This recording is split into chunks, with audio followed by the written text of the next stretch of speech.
Nous avons obtenu un rendez-vous avec le président d'EDF de l'époque, Marcel Boiteux. Et on va lui présenter ce document, le rapport d'activité 1980 de la centrale, un document interne à EDF. Dans ce document, il est clairement marqué, c'est ici, à la page 81, que la centrale a rejeté du plutonium dans l'environnement suite à l'accident. C'était interdit à l'époque, c'est toujours interdit aujourd'hui. Et à ma connaissance, Marcel Boiteux n'a jamais été interrogé sur cette question.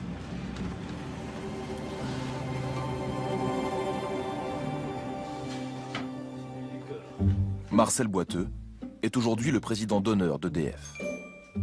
Pendant un demi-siècle, il a été la voix du nucléaire en France, son plus grand défenseur. Avant de lui présenter nos documents, nous tenons à lui poser une question toute simple. Est-ce que vous, en tant que patron d'EDF, vous avez eu à gérer un accident? Non. Marcel Boiteux dit avoir oublié l'accident de Saint-Laurent en 1980. Pourtant, au fur et à mesure de l'entretien, son discours va évoluer. Ce qui m'alerte, c'est que dans le document interne donc, de la centrale, le document de 1980, il est marqué quelque chose qui est assez troublant, qu'on a rejeté du plutonium directement dans la Loire. C'est quand même pas grand-chose. Et c'est du plutonium, Oui, mais enfin... et c'est interdit.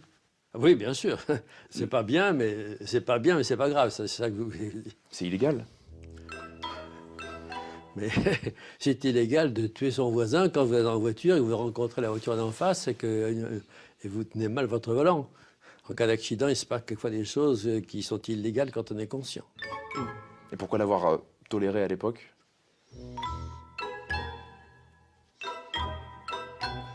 Je pense que si on l'a fait avec l'accord des pouvoirs publics, on n'aurait pas pu faire ça autrement. Est-ce que vous comprenez qu'avec le recul, on pense que des choses ont été cachées, dissimulées? Il y a des gens qui le pensent, moi je ne le crois pas. En fait, on a toujours publié ce qui se passait. Mais ça, par exemple, non. Le rejet de plutonium, ça n'a jamais été publié. C'est dans un document interne. On n'a pas fait un communiqué à la presse disant il y a du plutonium qui est sorti dans la Loire. De toute façon, c'est pas dangereux parce que c'est une bonne manière d'avoir tous les ennuis possibles. On aurait vu toute une population s'enfuir affolée, d'accidents de voiture et tout ce qui va avec. Il faut être responsable dans ces cas-là. Oui, une manière d'être responsable, c'était aussi peut-être de ne pas enfreindre la loi et de ne pas rejeter ce plutonium. Mais à mettre où? Je ne sais pas, je vous demande. On l'a pas fait pour le plaisir. Voilà. Le patron d'EDF à l'époque vient donc de reconnaître avoir rejeté en toute illégalité du plutonium dans la Loire.